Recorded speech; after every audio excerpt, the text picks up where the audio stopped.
Bienvenidos. Para mí constituye, pues, como siempre, un honor, un gusto enorme poder estar acá en esta tarde. En el día de hoy, pues, corresponde presentar a los expositores del tema que nos convoca esta tarde. Ecuador, de la violencia a la paz, es el tema por el que asistimos en esta tarde, en esta noche ya. Así que para mí es un gusto presentarles a Giovanni Andrés Donoso Loor. Él es especialista en comunicación estratégica. Tiene una carrera profesional bastante brillante, bastante larga. De igual forma, quiero presentarles, Giovanni Andrés Donoso es licenciado en Ciencias de la Comunicación Social y magíster en Comunicación Estratégica. Es un gusto para nosotros tenerlo acá en esta tarde, del cual vamos pues a aprender. También quiero presentarles a Arturo Fabián Zárate. Él es el licenciado en Ciencias Públicas y Sociales, licenciado en Ciencias de la Educación y tiene también un diplomado en Política y Gobernanza Local. Ambos panelistas son personas que han aportado a la sociedad desde sus ámbitos profesionales y hoy en esta noche pues no es la excepción. Nosotros vamos a poder escucharles para poder también emitir nuestros criterios, las preguntas que podamos tener. Así que bienvenidos y vamos pues con Ecuador, de la violencia a la paz. Quiero ceder la palabra a Andrés Donoso. Bienvenido, Andrés. Adelante, por favor. Un aplauso. Muchas gracias, Lenin, por la invitación. También a Hiromi Mishima, quien es la anfitriona, y sobre todo a la importante organización que está buscando, o mejor dicho, en búsqueda de mecanismos de paz, en busca de un estado donde la violencia no nos lleva en peso, pero lamentablemente creo que eso se queda a veces en palabras, en documentos. Bueno, para mí es un gusto y un placer iniciar la jornada de charlas magistrales. Un saludo al resto también de invitados y también los participantes que están en la sala de Zoom a esta hora. Como iniciaba yo, el título muy importante de la charla magistral Ecuador, de la violencia a la paz.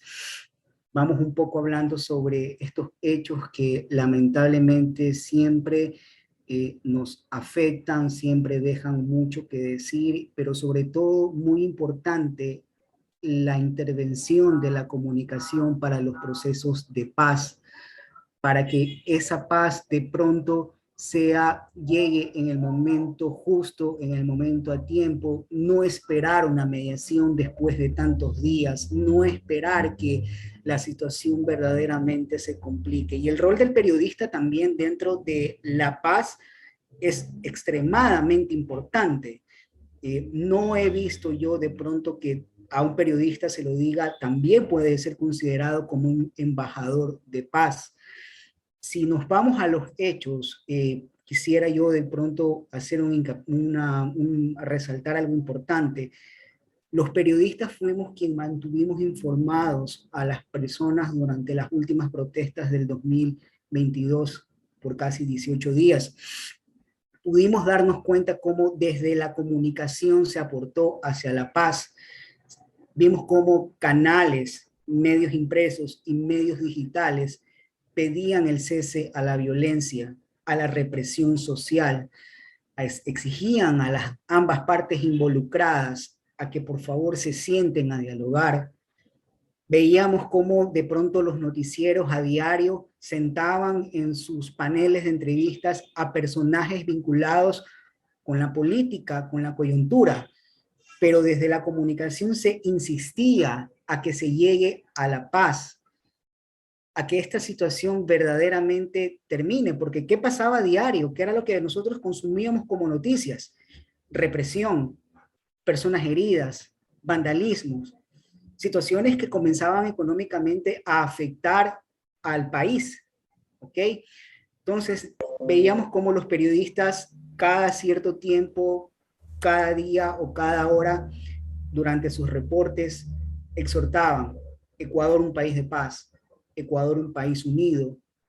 Todo ello conmocionaba y también prácticamente parece que desde la comunicación, por más que se hacía hincapié, oídos sordos por parte de las autoridades competentes y quienes estaban verdaderamente involucrados en ello. Y no solamente hablamos del tema de la protesta, hablamos también referente a la ola de violencia en general que afecta a diario el país, ciudades como Guayaquil, en donde vemos a diario cómo los casos de sicariato, la violencia, la toma de las cárceles también, donde también los medios de comunicación y los periodistas jugamos un rol importante. Para muchos pueden decir: no, es que los periodistas son sensacionalistas, prefieren estar en el proceso de la violencia. Es su deber comunicar, es su deber informar lo que está sucediendo. Sí, es nuestro deber comunicar, informar lo que está pasando.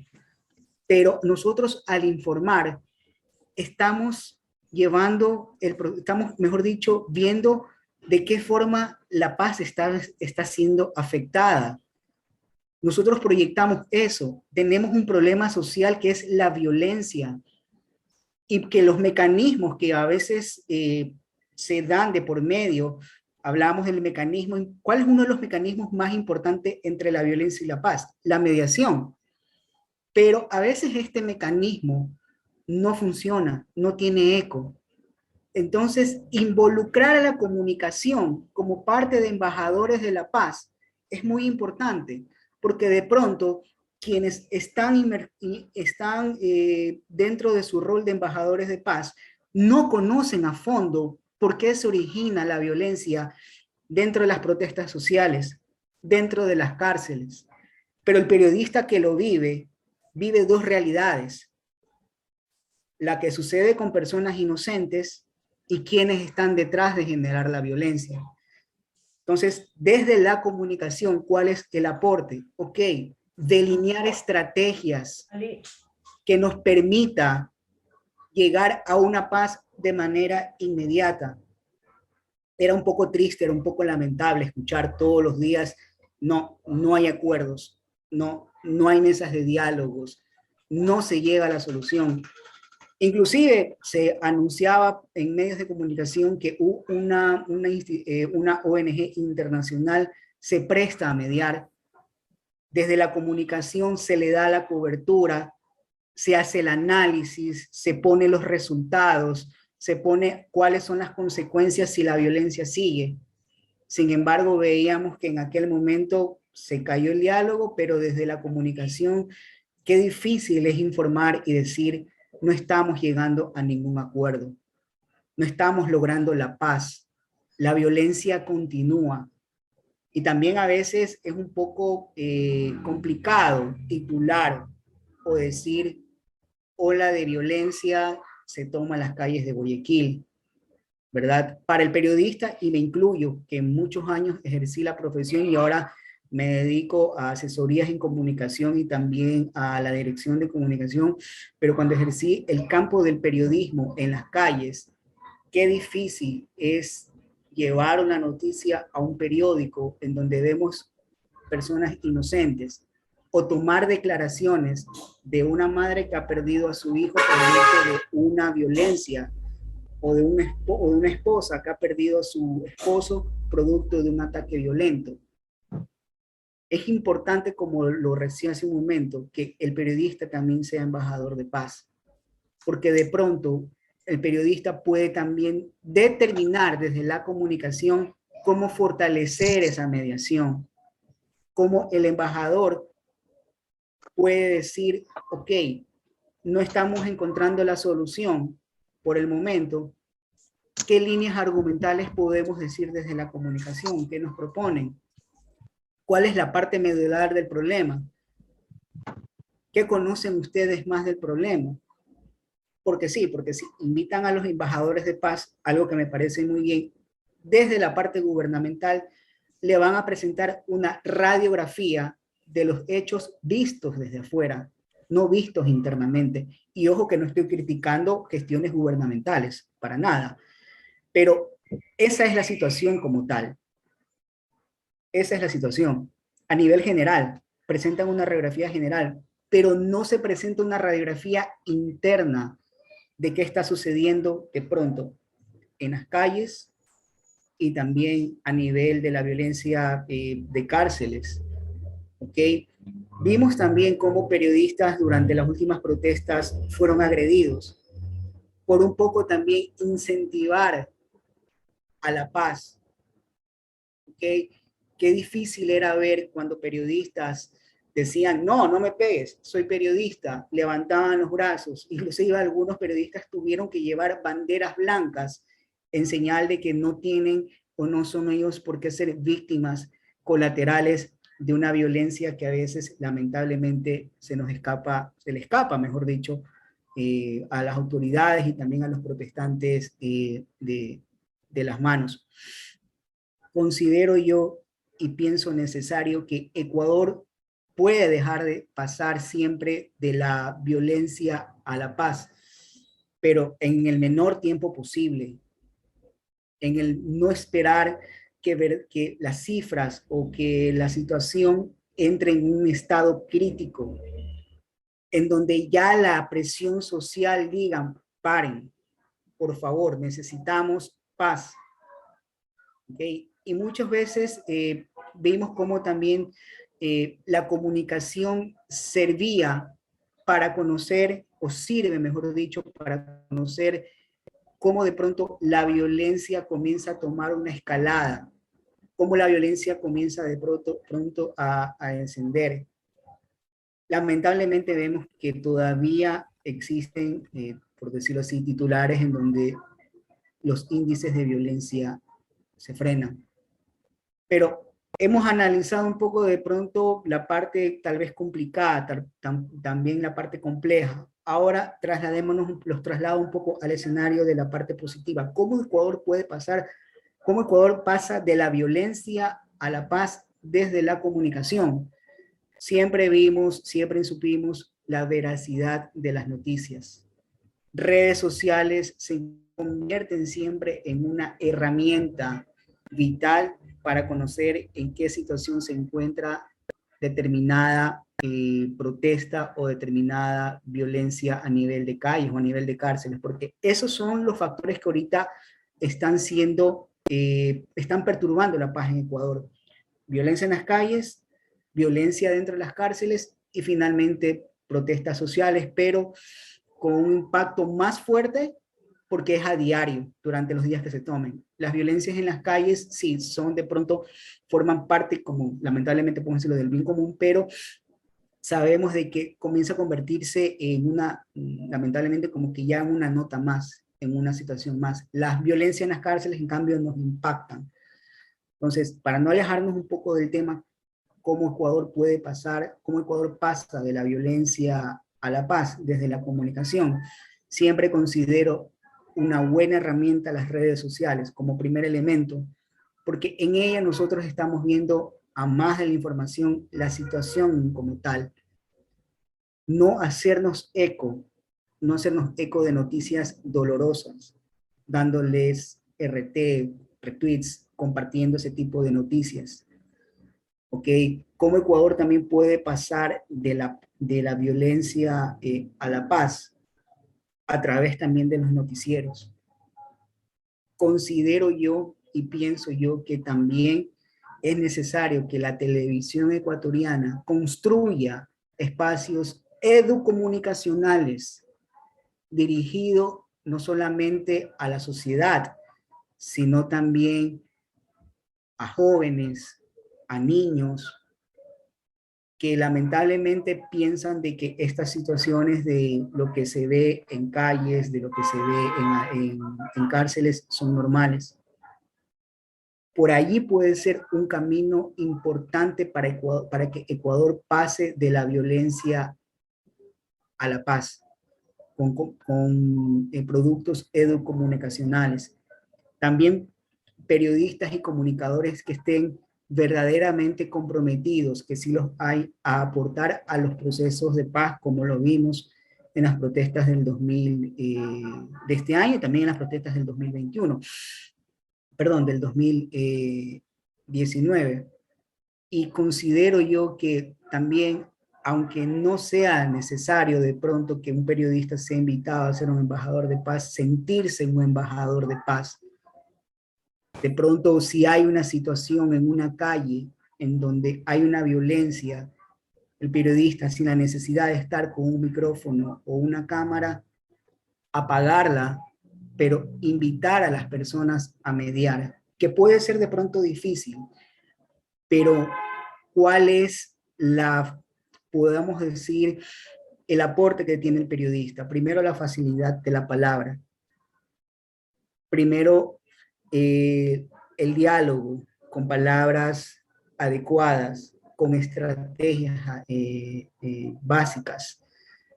Y sobre todo, que puede, más que convencer, puede darles a las personas que están generando violencia, hacerles entender, porque a veces desde personas que tal vez de pronto intentan mediar se les hace más complicado, pero el periodista que conoce la comunicación a fondo sabe perfectamente que llegar a un proceso de paz puede ser más fácil que una mediación, porque una mediación puede tomar tiempo, pero que un periodista se siente y plantee sus ideas comunicacionales, o la televisión ejerce estos programas educomunicacionales, les va a permitir, nos va, mejor dicho, va a permitir a que Ecuador se inserte en el mundo de la paz. Y concluyo con esto: productos educomunicacionales que expliquen, que se centren en esto, en la paz, cómo la paz puede opacar o reducir la violencia, cómo evitar que la violencia siga su escalada, sobre todo productos enfocados en la paz desde la comunicación. Gracias por tu aporte, es importantes reflexiones que nos has hecho para el ámbito de la comunicación, desde el ámbito de la comunicación para la paz.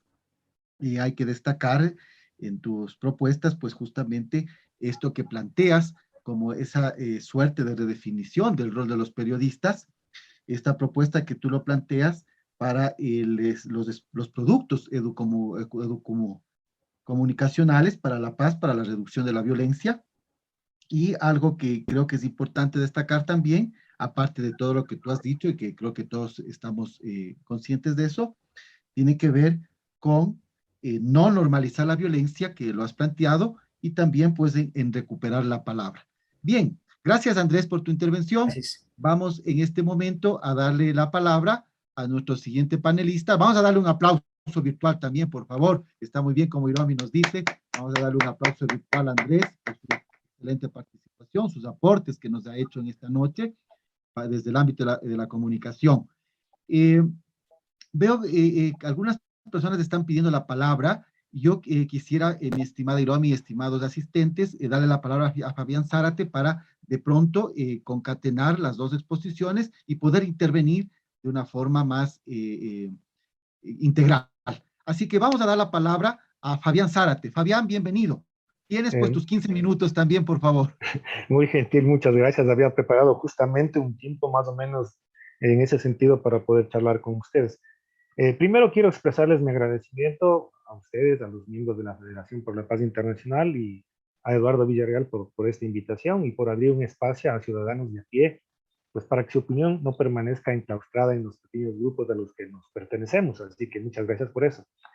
Quisiera empezar diciendo que primero me inclino reverente ante la profesión de Andrés, que difícil debe ser informar con objetividad e imparcialidad, sobre todo cuando se toman posiciones políticas e ideológicas como las que se tomaron en estos últimos eventos que sacudieron a nuestro país.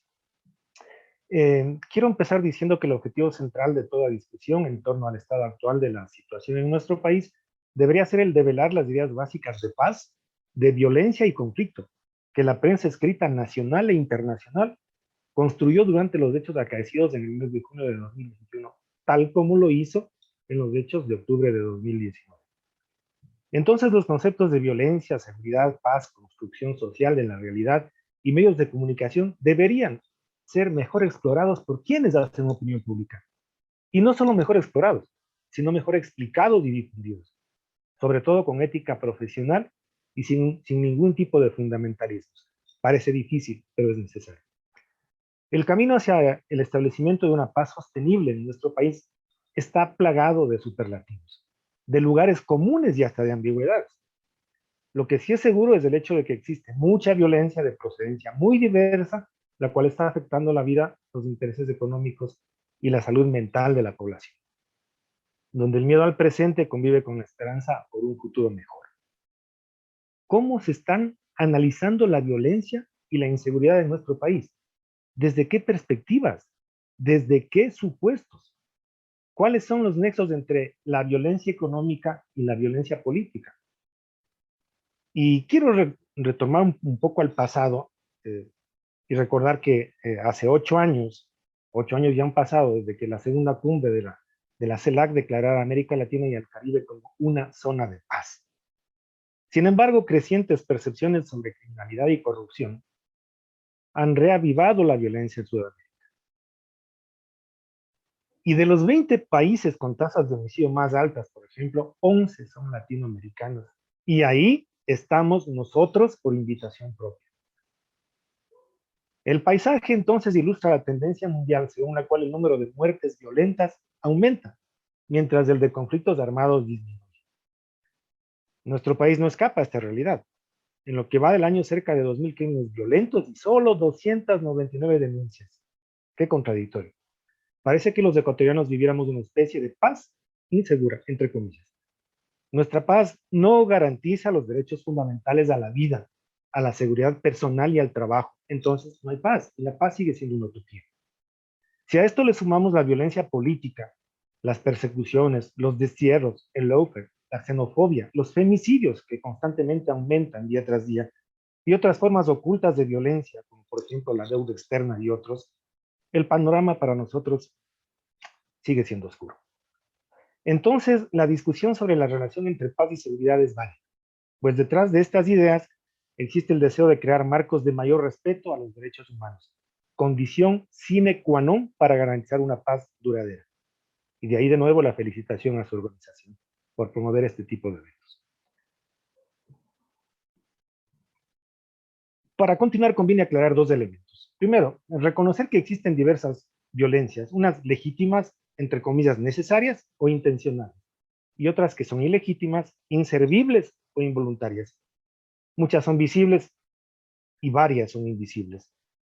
Pero aquí lo que nos interesa en este punto es la violencia colectiva, que ocurre cuando grupos buscan imponer unilateralmente agendas políticas, sociales o económicas. La violencia política conduce a conflictos armados, a represión estatal. Los delitos de odio pueden llevar al terrorismo y la violencia económica se articula en torno al aumento y protección de las ganancias de grupos de interés económico. ¿Qué paz podemos pedir aquí? Si se gobierna para facilitar los intereses de unos pocos en perjuicio y detrimento de las grandes mayorías sociales. Segundo, existen concepciones maximalistas y minimalistas de violencia, que se refieren, según sea, a la violencia estructural, es decir, desigualdades, injusticia social, y la violencia simbólica, marginalidad, subordinación, entre otras. Las dos están presentes en la praxis social de nuestro país, lamentablemente, y mientras no sean superadas, el camino a la paz seguirá siendo eso que es, una utopía. Debo saltarme algunos acápites, sobre todo el análisis de la situación internacional, porque es interesante hablar en contexto, ¿no? Pero debido al tiempo que tenemos, entonces voy a tratar de ser un poco más breve y veamos un poco. Yo quisiera hablar de algo que es fundamental, ¿no? Un Estado ausente en lugar de un Estado efectivo y eficaz es lo que tenemos en este momento. No me gustan mucho las estadísticas, porque a veces las estadísticas ocultan tanto como difunden, ¿no? Casi en la misma proporción. Pero voy a tomar en consideración lo que dijo Perfiles de Opinión hace semanas atrás. 9 de cada 10 ecuatorianos se perciben pesimistas del presente y solo 1 de cada 10 responde que confía en el Estado. Esto es grave, porque cuando no confías en el Estado, sabes que el Estado no va a resolver tus necesidades básicas. Además, que no le reconoces como autoridad, y de ahí las tensiones sociales y su corolario de violencia. El debate sobre una mejor administración pública está ausente, y lo estuvo en las elecciones pasadas y lo está ahora. Cabe preguntarse si el gobierno actual quiere una administración pública al servicio de la ciudadanía o al servicio del poder político de turno. Los servicios públicos que dependen del Ejecutivo son cada vez más ineficaces. Debilitamiento del derecho a la salud por la ausencia de medicación en los hospitales públicos, que se ve a diario. Y quiero compartir con ustedes lo que pasó hace semanas atrás. Los colectivos sociales tuvieron que realizar una misa en la iglesia de la catedral para pedir por medicinas en los hospitales públicos. Y también la denuncia hecha a la Corte Interamericana de Justicia por los enfermos de leucemia ante la falta de atención médica. Celebro mucho que se tome en cuenta la religión, pero no es precisamente allí en donde debe hacerse el reclamo social, sino directamente al gobierno, al Estado. La seguridad cada vez es inexistente por la incapacidad para luchar contra la delincuencia organizada, al punto que se han tomado las calles, incluso los centros de privación de la libertad, tal como apuntaba Andrés. Tenemos una función legislativa centrada en un conflicto político interno, de pugna de poderes. Una función judicial sometida a presiones y agendas políticas que genera procesos judiciales diferenciados y con privilegios, dependiendo del interés de coyuntura. Todos los indicadores, lamentablemente, apuntan a lo mismo. Los niveles de violencia, delincuencia e inseguridad son los peores desde 2012 hasta hoy. Incluso, en algunos casos, son los más graves de la historia.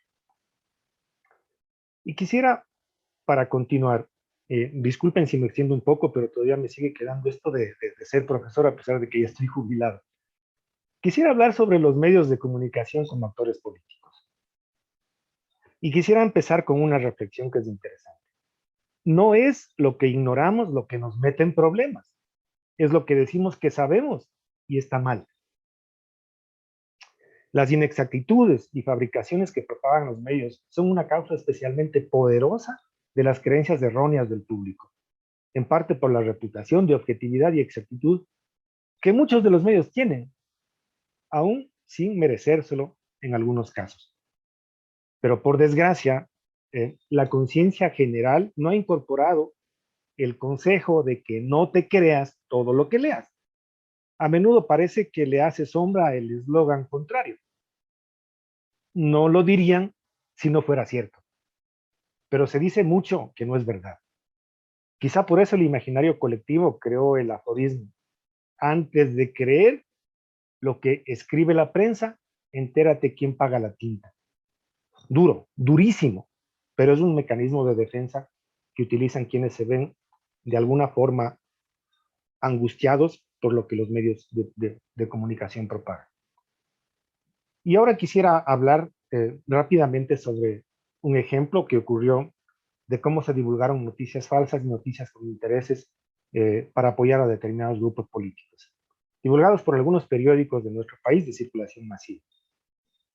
Y colocaba aquí los comodines que se utilizan para deslegitimar la protesta social.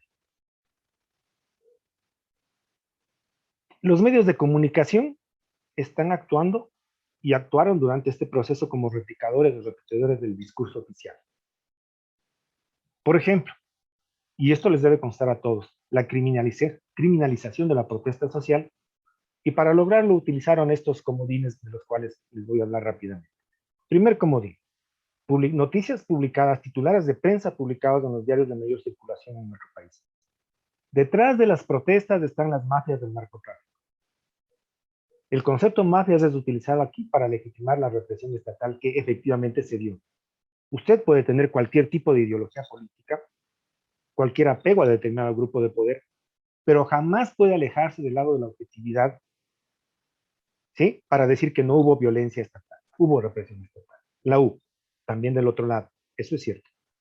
Segundo comodín: quienes protestan quieren dar un golpe de Estado. Entonces aquí el golpe de Estado se utiliza para deslegitimar las demandas sociales. Tercer comodín: protestas indígenas en Ecuador plantean amenaza al crecimiento, pérdidas económicas y sube el riesgo país. Este comodín actúa como una amenaza que pretende que el público mire la protesta social y al movimiento indígena como su enemigo. Un cuarto comodín. El paro siguió pese al desgaste de la CONAIE e incertidumbre de las bases frente a la dirigencia. Y este concepto se utilizó para enfrentar a la gente que protestaba contra su propia dirigencia. Finalmente, un quinto comodín que ya parece un cuento de hadas. El correísmo es el que instiga e instrumentaliza la protesta. Y entonces este concepto es utilizado para culpar a otros del estallido social y podemos observar otra vez la entrevista que concedió el presidente Lazo a la periodista Patricia Yaniot para darnos cuenta de que esto fue verdad. ¿Cuál fue el objetivo? Legitimar las acciones del gobierno y posicionar en la opinión pública el discurso oficial. ¿Cuál era este discurso? La protesta está liderada por grupos políticos ligados al crimen transnacional con voluntad de desestabilizar al gobierno. Discurso además creíble por el resultado de la votación en la Asamblea para destituir al presidente. Entonces, en este caso, y solo en este, la derecha en el gobierno lanza un mensaje y la derecha mediática lo replica hasta que lo instala y lo convierte en el centro del debate. Obligan a sus adversarios a responder y a discutir en este marco, reforzando. El poder mediático lanza un marco de criminalización contra sus enemigos políticos, muchos diarios y noticiarios de televisión lo replican. Los periodistas después se lo preguntan a los portavoces de estos grupos antagónicos en todas las entrevistas y ellos están obligados a contestar algo. Dicen su verdad, entre comillas, no estamos financiados por el narcotráfico, pero el marco queda ya instalado. Y los conceptos, protesta indígena y narcotráfico, empiezan a quedar vinculados en las mentes de todos. Lamentablemente así es como opera políticamente el poder mediático. No toda la prensa es así, por cierto, y en buena hora que así lo sea. Finalmente, para terminar, yo soy profesor. Pese a estar jubilado, sigo siendo profesor. Y creo que lo único que le puede devolver a nuestro país la paz social que tanto anhelamos se centra básicamente en la educación. Es necesario educar para cambiar el mundo, no enseñar para continuar destruyéndolo. Que las ciencias abran paso a una praxis social más humana y comprometida con el futuro. Lamentablemente miramos que hay un gran abismo entre lo que significa la educación pública y la educación privada. Si no garantizamos las mínimas condiciones de que todos puedan acceder de manera igualitaria a las mismas oportunidades, estaremos sembrando el pánico también a las futuras generaciones. El diálogo tiene que ser una herramienta creíble, cuantitativa y cualitativamente. No puede ser solo un llamado político para bajar las tensiones, porque finalmente eso va a ser un fracaso. Y yo creo que las protestas sacaron ciertamente lo peor de nosotros mismos, racismo, xenofobia, odio, pero también lo mejor, nuestra capacidad para poder entender el presente y poder continuar construyendo herramientas para garantizar un futuro mejor a las futuras generaciones. Que la paz sea el camino que todos nosotros debamos transitar, que todos nos comprometamos con la paz. ¿Sí? Es nuestra obligación como maestros, como trabajadores, como profesionales, como seres humanos, como padres, como abuelos, el intentar construir una paz para que todo el mundo pueda disfrutar de la paz que ahora mismo no tiene nuestro país. Muchísimas gracias.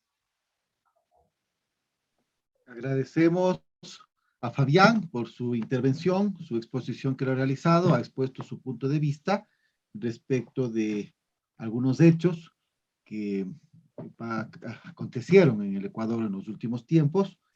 De igual forma, pues ha centrado su propuesta en que la educación, pues para cambiar el mundo, sería el camino, y ha añadido también el acceso para todos con las mismas oportunidades para poder trascender, el diálogo y que la paz sea el camino. Bien, gracias Fabián por tu intervención, agradecemos a los dos panelistas, y bueno, en este momento pues se acostumbra hacer preguntas a los panelistas, así que he tomado nota, han levantado la mano virtualmente, Blanquita Arguello, qué gusto saber de ti, Blanquita, los tiempos, y en este momento pues no digo gusto verte porque aún no activas tu cámara, pero ya que la actives ya te Ya te veo. Ahora sí que gusto verte a los tiempos, Blanquita. Bueno, tú has sido la primera persona en solicitar la palabra, así que tienes la palabra, por favor. Les vamos a conceder a nuestros asistentes de una manera muy corta, ¿no? Así que adelante, Blanquita. Gracias, Lenin. Buenas noches con todos. Estimada Hiromi, un gusto igual verles de manera virtual. Primero, yo quisiera decirle a Fabián, un gusto conocerle, como me hubiese gustado que sea mi profesor. Y hoy día nos dio una clase magistral en realidad. Yo quería ahí mencionar algunos temas que me parecen fundamentales y decirle que nos hizo un mapa importantísimo de la realidad del país, de la realidad del Ecuador. El mencionar que la desigualdad social es parte de una violencia estructural muy fuerte, que nos lleva a que en nuestros países esta desigualdad social y una desatención del Estado, porque el Estado, como hemos visto en los últimos tiempos, no está cumpliendo su rol de velar por los más necesitados, de velar por los más pobres, de eliminar esas brechas de desigualdad, y darnos cuenta que es claro que ha habido factores importantes, ¿no? Uno de esos la pandemia, que regresó a estados de pobreza extrema a un gran porcentaje de la población. Entonces, esos son índices de violencia que el Estado ejerce sobre una sociedad y la sociedad responde o se vuelve una olla de presión y responde a tales aspectos, ¿no? Y concuerdo claramente con el tema de la educación. Ahora estamos en un debate, digamos, muy fuerte, ¿no? Con eliminar, por ejemplo, como una parte de la política pública para el acceso a la universidad pública, el hecho que se elimine la prueba de acceso que permitía que se diversifique o que se garantice que sectores más vulnerables accedan a la educación pública, porque no podemos seguir con esas brechas entre lo público y lo privado, que lo privado sea o estén catalogadas las universidades en ranking mundiales con mejor categoría. Entonces, eso me parece que quitarle presupuesto, por ejemplo, a la educación superior, quitarle presupuesto a la educación y que se tenga que llegar a protestas para garantizar, por ejemplo, la educación en el área rural, y se tenga que hacer mesas de trabajo, eso demuestra que un Estado ausente hacia su población y hacia su ciudadanía, ¿no? Y ahí referente también quisiera mencionar el tema de los medios, del rol de los medios de comunicación, que nos hizo un análisis muy importante, Fabián. El rol de los medios, cómo las verdades a medias o la direccionalidad de a dónde o cómo queremos enfocar una noticia también es súper grave, porque eso nos vuelve también una sociedad más vulnerable, más una sociedad, y a veces ahora con el tema de las redes sociales, con otros movimientos, otro movimiento de la comunicación, porque la comunicación también se ha modificado. Nosotros que ya somos bastante grandes, antes teníamos solamente la televisión o los noticieros y teníamos que esperar hasta las 8 de la noche para ver el noticiero. Ahora las noticias son más inmediatas, ¿no? Y podemos ver cómo los medios tienen que después de cierto momento cambiar un tipo de discurso o generar una línea editorial distinta cuando ya las redes sociales han inundado la noticia o han difundido un tipo de noticia. Y obviamente la violencia de la comunicación también hacia la ciudadanía es notable. Y hemos visto también obviamente violencia que también se ha ejercido contra los medios desde distintos poderes, porque ha habido también desde el poder, también se ha ejercido violencia hacia los medios de comunicación. Eso también se ha vivido.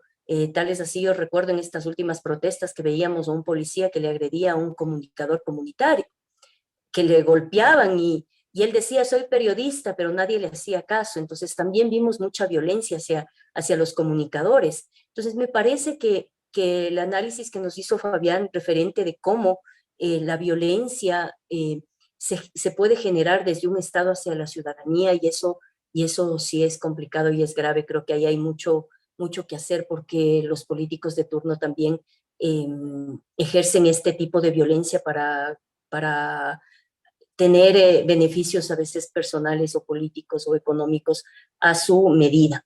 Eso, muchísimas gracias. Gracias, Blanquita, tu intervención. Ha solicitado la palabra Eduardo Villarreal. Antes de conceder la palabra, quiero también extender un saludo. Están aquí escribiendo en el chat. Quiero también dar mi saludo fraterno al querido Jaime Andrés Acosta Chiriboga. Bienvenido a estas conferencias. Un saludo fraterno, hermano. Bien, Eduardo Villarreal tiene la palabra. Muchísimas gracias, buenas noches con todos y felicitaciones a los panelistas. Mil disculpas, estoy saliendo del COVID, sin embargo no quería dejar de participar en tan delicado y importantísimo tema. Un poquito de esa desigualdad social y dije, no, acá no hay desigualdad social, acá hay injusticia social. Y Fabián decía que como un aporte para conseguir la paz hay que volver los ojos a mejorar la calidad de la educación. También soy educador y puedo vivir una realidad desastrosa. Mientras haya injusticia social, se vuelve casi una utopía conseguir la paz. Trabajo en frontera norte, con minorías y nacionalidades pequeñas en número, a los que nada o casi nada les importa a los gobernantes de turno la inversión en mejorar la calidad de educación del pueblo. Personas que, como no representan muchos votos, son sumidas en ignorancia, en la pobreza, en la miseria, y de alguna manera, con el afán de subsistir, tienen que buscar su esfuerzo de tempranas edades hacia cuestiones ilegales como la minería, narcotráfico, consumo, prostitución, y vamos a ver que esa injusticia social hace que hayan madres adolescentes, 18, 19, 20 años, con 2, 3 hijos de diferente padre, buscando, como bien lo decía en algún momento Fabián, soñando en días mejores porque el Estado va a volver los ojos hacia solucionar los problemas básicos de la sociedad. Y no es así.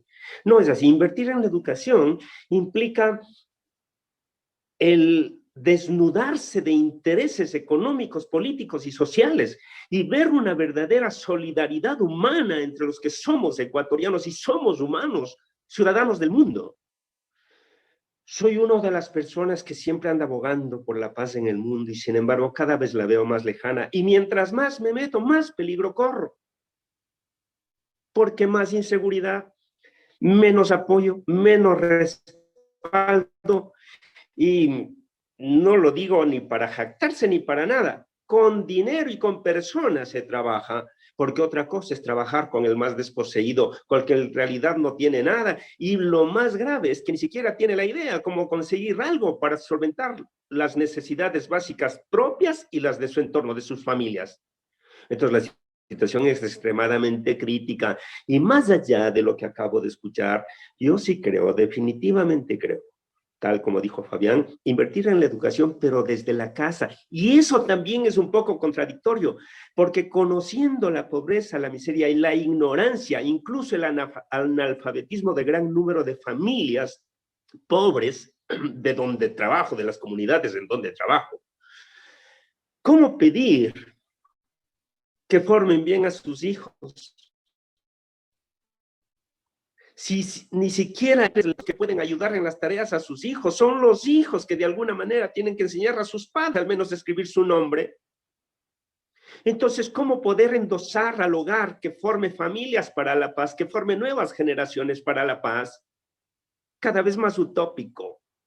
Sin embargo, no debemos bajar la guardia y en algún momento, con el dolor del alma, yo no soy partidario de la violencia, la inseguridad, no, definitivamente no, pero la protesta social se vuelve un derecho al que lamentablemente los gobiernos de turno le hacen el juego para sembrar en la sociedad votos a su favor.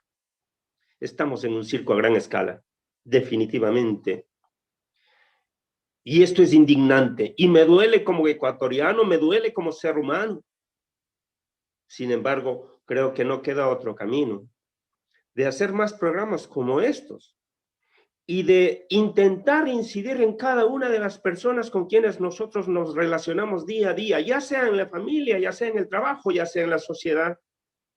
Porque tenemos que hacer como una cadena tan fuerte, sólida, permanente, en la que vayamos entendiendo que como seres humanos somos capaces de cultivar nuestro porvenir, aunque sea paso a paso, de manera lenta, pero no creer más en promesas que nunca serán cumplidas. Felicitaciones, señora Girome, a los panelistas y a los asistentes por permitirnos compartir este evento. Muchas gracias. Gracias, Eduardo. Ha solicitado la palabra también José Cobo. Saludos, José, a los tiempos verte. Decía que no se puede pedir paz a estómagos vacíos. No se puede poner más policías para solventar el problema de la delincuencia. Hay que diferenciar el delito de la delincuencia. Se puede capturar y meter a la cárcel al delincuente, pero no a la delincuencia. La delincuencia seguirá existiendo mientras haya injusticia social, mientras haya pobreza, mientras haya desigualdad económica y social en el país. Qué difícil cambiar de la violencia a la paz. La paz se hará únicamente cuando se cumplan con los derechos que tienen toda la población ecuatoriana. La paz será posible cuando no haya ricos y pobres que tengan que desajuste su ingreso económico. Yo quiero preguntar a los señores periodistas, ¿el periodismo tiene que ser comprometido o el periodismo simplemente narra los asuntos que pasan? ¿En manos de quién están los medios de comunicación? ¿En manos de qué grupo económico social están los medios de comunicación? Y estando en esas manos, ¿qué información pueden dar a la ciudadanía? A mí me apena cuando veo que hay personas que creen que es muy fácil conseguir la paz. La paz es tan difícil y tan dura, justo porque hay el problema social, justo porque hay la inequidad, justo porque hay la pobreza, el desempleo. ¿Cómo puede estar tranquila una persona con 3, 4 hijos, con un salario básico que no alcanza ni a la mitad de la canasta básica? ¿Cómo puede estar tranquilo un padre de familia que no tiene trabajo? ¿Cómo puede estar tranquilo ese ejército de gentes que constituyen los informales? ¿Cómo puede estar tranquilos cuando el Seguro Social Campesino a los jubilados nos paga limosnas y tenemos que vivir de esas limosnas? De tal manera que la violencia está haciéndose estructural, no es coyuntural, es estructural, y ahí la cuestión es más difícil. Yo creeré siempre en la paz. Soy un defensor de la paz, por eso soy un embajador de la paz.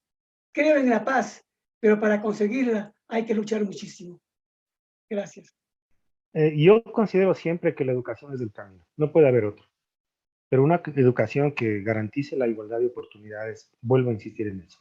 Y yo no veo que la educación actual garantice esa igualdad de oportunidades. Y no veo por qué. Por una razón sencilla, porque se apunta al jubilado, soy un profesor jubilado, pero he visto durante toda mi vida cómo se ha dejado que pululen las instituciones privadas en detrimento de lo que es público. Si no volvemos a construir lo público, la educación pública, si no rescatamos lo público de las manos groseras en las cuales está lo público está siendo satanizado, perdón por utilizar esta palabra que puede ser muy dura, pero es así. Lo público está siendo conducido al tarro de la basura. Si no vemos lo que está pasando en los hospitales actualmente, vemos los centros educativos en la ecuatoriana, en el oriente ecuatoriano, acá donde yo estoy, que es una parroquia rural, yo estoy en Nono en este momento, ¿sí? Y les invitaría para que conocieran ustedes la escuela y el colegio de Nono, que realmente es un desastre todo lo que tenemos acá. Entonces la educación sí es la respuesta, pero una educación de calidad, pero para todos, no solamente para grupos pequeños.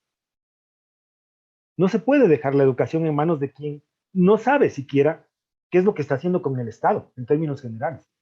Hay que trasladar el sistema educativo a personas que sepan lo que tienen que hacer. y hacerlo con calidad. Ese es el problema fundamental para mí. Tenemos que acabar con la desigualdad en los sistemas educativos nacionales. Hay que invertir. No he visto hasta ahora que ese 5% famoso del PIB se destine directamente a la educación. Solo se destina a pagar salarios y a construcción de infraestructuras. Pero ¿qué se dice de los profesores? ¿Qué se hace con ellos? ¿Se los capacita?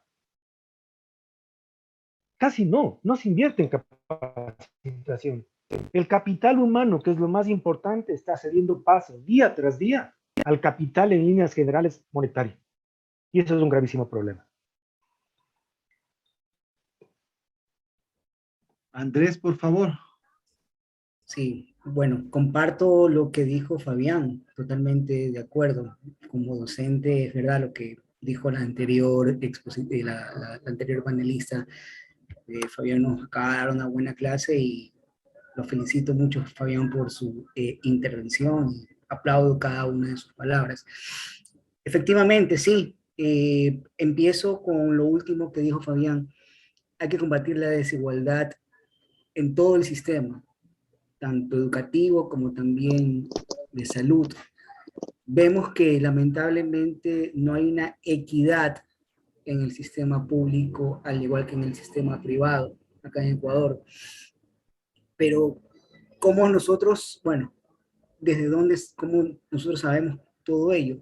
Lógicamente, por las líneas, por la parte de comunicación que siempre expone estas realidades, y realidades que son muy dolorosas, donde vemos que en las zonas rurales, tanto sierra, oriente, también costa, la educación sencillamente queda de lado, donde niños tienen que caminar horas para llegar a una escuela, en donde los docentes verdaderamente se ven atados de manos por no poder hacer algo más por una comunidad.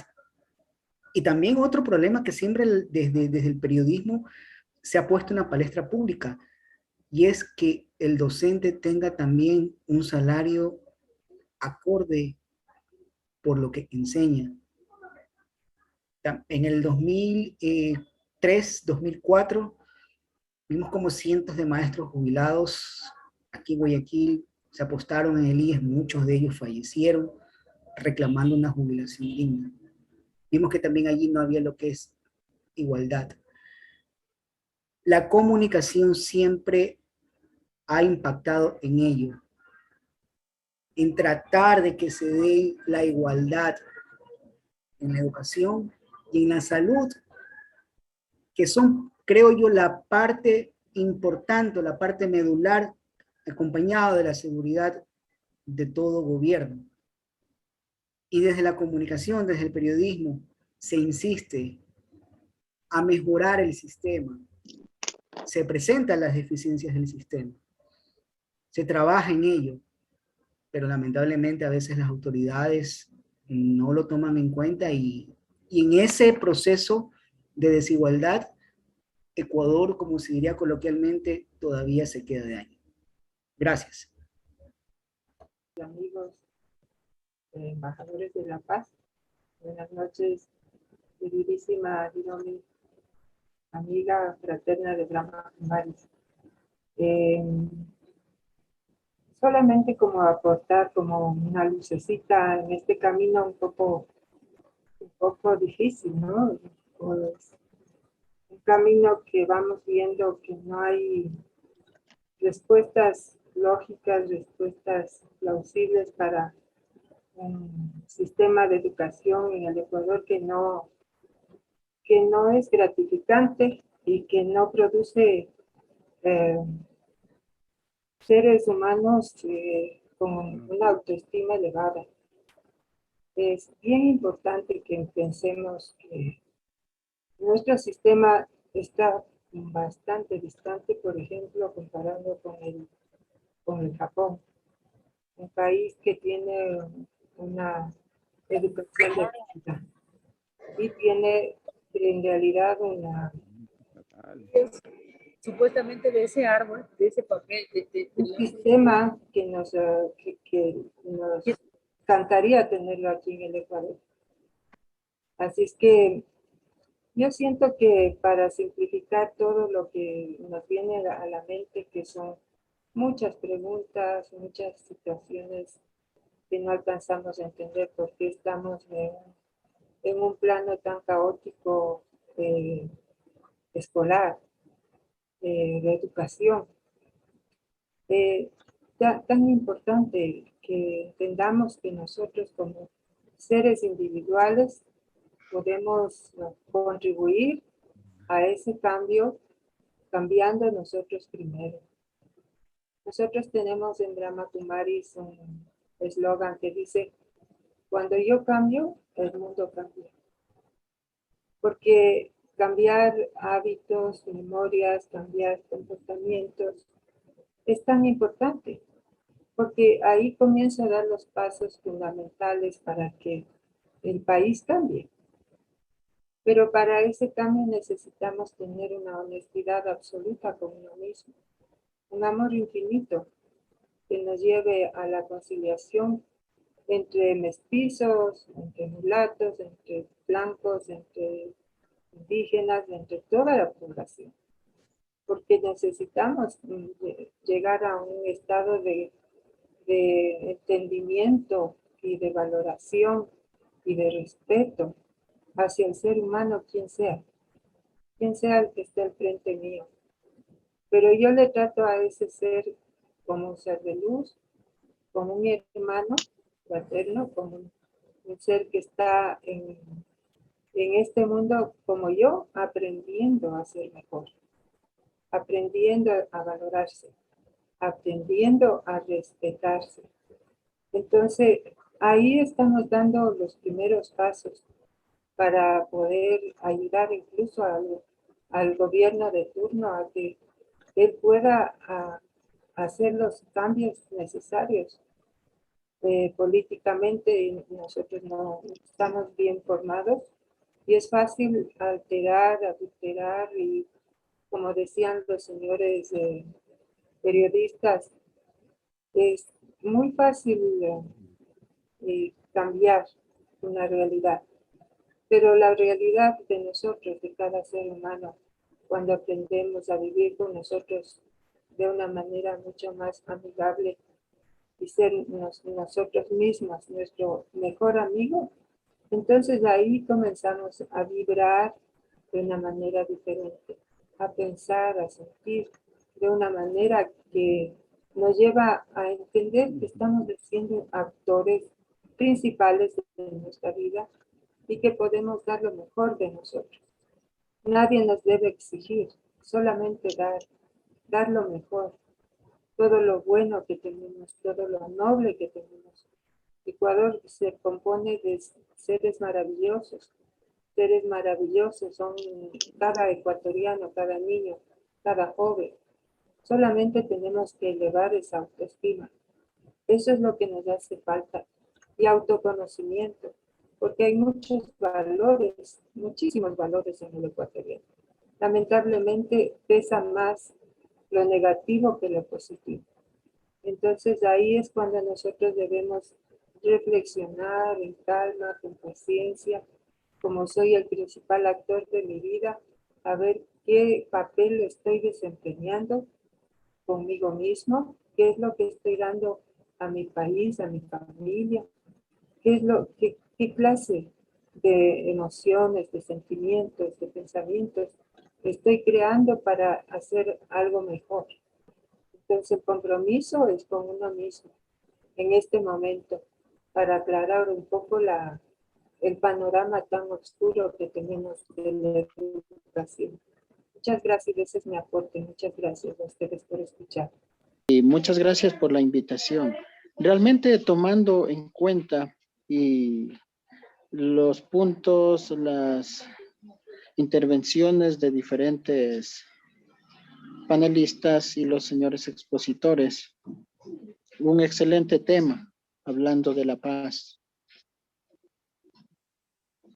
Mi país, nuestro país, Ecuador, requiere tantas cosas y la primera, la recuperación de valores. éticos y morales en el cual se ha ido perdiendo de a poco y ahora estamos sumidos en alta corrupción a nivel político, a nivel social, a nivel económico. Y producto de eso tenemos inseguridad, una justicia que no es para nada justicia. Y para hacer unas pequeñas críticas nada más de esto. Pero lo que sí podemos, y les invito a todos, lo que sí podemos es aportar con algo a nuestro país. Y cada uno de nosotros tenemos esa capacidad de hacerlo. Me gustaría invitarles a todos que analicemos este tipo de temas y veamos qué estamos haciendo en cada uno de nuestros hogares, qué estamos haciendo por cambiar y aportar a la sociedad, tomando en cuenta el alto índice de desigualdad que existe. ¿Qué estamos haciendo nosotros? Realmente veo personas muy bien formadas académicamente y moralmente. Me gustó mucho la intervención de la persona que me antecedió.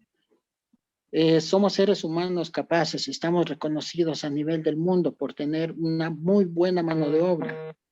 Tenemos gente y personas nobles en todo el país. Yo por eso siempre que asisto a alguna reunión les digo, yo me siento orgulloso de ser ecuatoriano. Amo mi país. Pero lastimosamente se nos ha ido de la mano porque nosotros como ciudadanos hemos permitido que esto pase.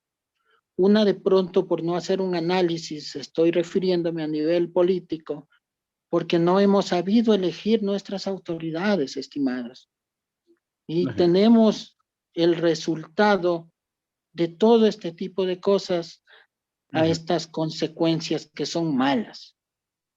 Pero nosotros sí podemos cambiar, podemos hacer. Comenzando por agradecerle a la señora directora de UPF, doña Hiromi Mishima, y a todos los señores panelistas y expositores. Yo iré directamente al grano, como se dice comúnmente. La falla grande de nuestro país, yo decía que la falla de nuestro país, especialmente en nuestro país, es que los gobiernos de turno actúan gobiernos bomberil, son soluciones bomberiles, nada más, nada más. ¿Por qué? Porque la ciudadanía, que ajustado al término tan desgastado democracia, ¿sí? Esa soberanía que radica en el pueblo y esta es representada por estos políticos. Alguien dijo de que nos equivocamos en elegir a dignatarios, autoridades, etcétera. No, no es eso. Lo que pasa es que la ciudadanía solamente nos encontramos el momento de las elecciones, pero no somos organizados. Yo pregunto a cualquiera de ustedes, especialmente a los señores panelistas, a los señores expositores Andrés Donoso y Fabián Zárate. Yo les pregunto, ¿conocen ustedes programas macro, ejes estratégicos de desarrollo del país? Si los conocen. En base de eso se trabaja. El periodismo juega un papel sumamente importante en este país, que tiene que guiar y ayudar a la ciudadanía a organizarse. ¿Qué barrios están organizados? Uno que otro barrio, por allí suena de que tienen un comité, pero nada más, la ciudadanía no es organizada. Por eso es que se nos abusa, se nos usa y se nos abusa. Por eso es que recientemente, 14 años que tuvimos de desgobierno, es un desgobierno, que ahí están las consecuencias, porque se usa y se abusa de la ciudadanía, no somos organizados. Cuando se nos presenta el candidato de turno tiene que presentar en macro programas, ejes estratégicos para el desarrollo del país, que tienen que ser seguridad, educación, salud, economía. Bajo esos programas, la ciudadanía puede responder y estaremos atentos, nos reuniremos. Pero así, en forma individual, lo que hemos hecho es limitarnos a conceptuar situaciones, en cierto modo quejarnos, lamentar, diría yo, lamentar. No hay medicinas en los hospitales, los profesores están mal pagados, no hay empleos, los productos de primera necesidad están elevados, sus precios, etcétera, etcétera, etcétera.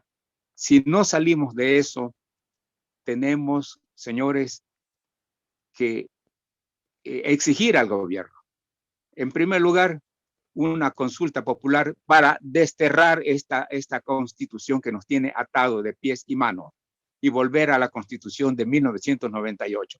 Segundo lugar, que se nos presente programas macros de los ejes estratégicos para desarrollar el país en los temas principales, ¿sí? Como repito una vez más, seguridad, salud, economía, educación. Son programas, son temas que tienen que desarrollarse con el gobierno de turno. Estamos ya concluyendo.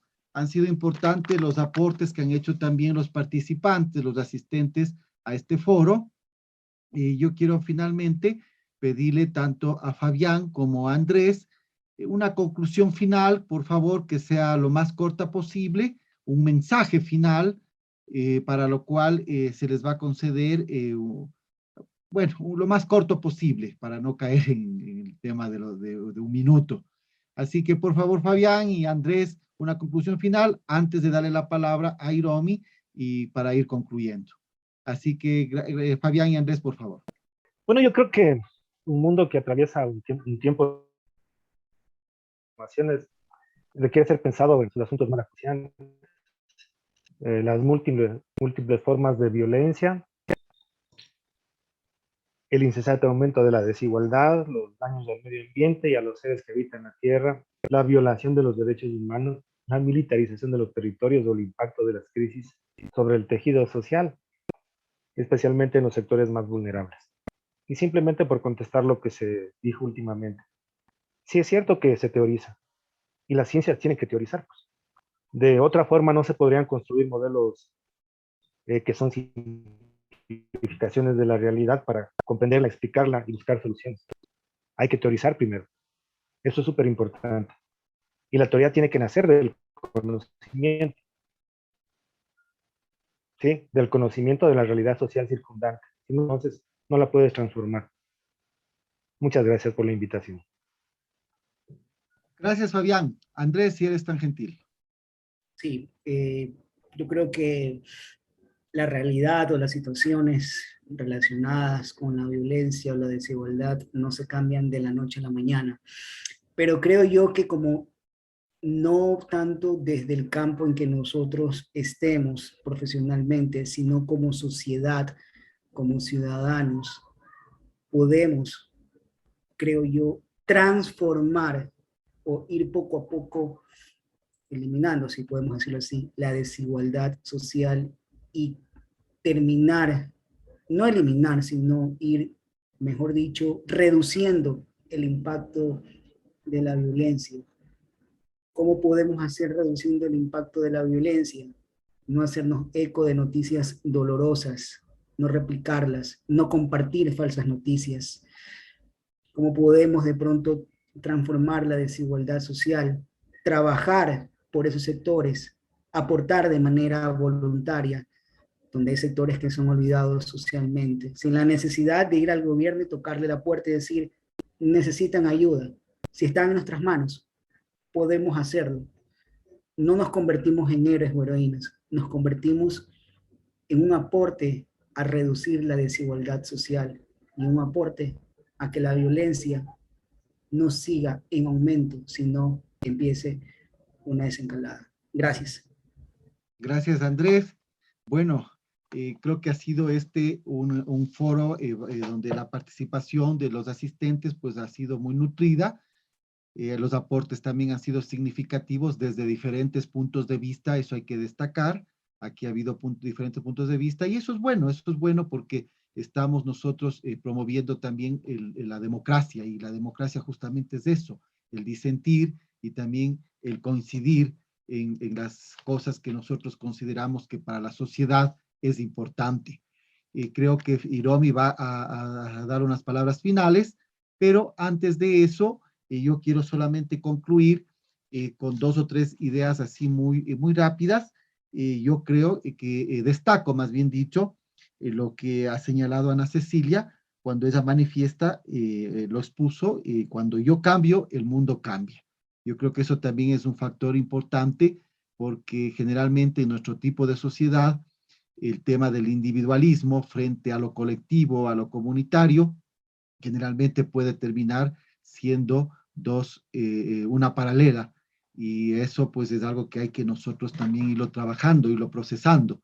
De ahí que si yo cambio, pues naturalmente el mundo va a cambiar, y nuestro entorno. El tema también, quiero hacerles esta última reflexión, lo que decía el presidente Kennedy: no preguntes qué puedes hacer tú, no preguntes qué puede hacer tu país por ti, pregúntate qué puedes hacer tú por tu país. Yo creo que todos estamos llamados a salir en el Ecuador de la violencia a la paz. Y esa es una tarea que nos compete a todos, y justamente pues la Federación para la Paz Universal, UPF por sus siglas en inglés, desde que nos ha contactado, nos hemos encontrado, pues hemos coincidido en los planteamientos que ha estado llevando a cabo, ¿no? Una familia universal, una familia, como lo plantea UPF, una familia bajo Dios. Y claro, eso es parte también de la espiritualidad que todos, en la concepción que podamos tener, pues la compartimos en función de lo que queremos para nuestra sociedad, lo que queremos para nosotros como colectivo, pero fundamentalmente también como individuos. Así que gracias, Hiromi, ha sido una charla con 2 panelistas pues que han expuesto sus puntos de vista, han motivado la participación de bastantes asistentes, y me voy muy contento porque esto es una muestra de la diversidad. Gracias a los panelistas, gracias a los participantes que han asistido.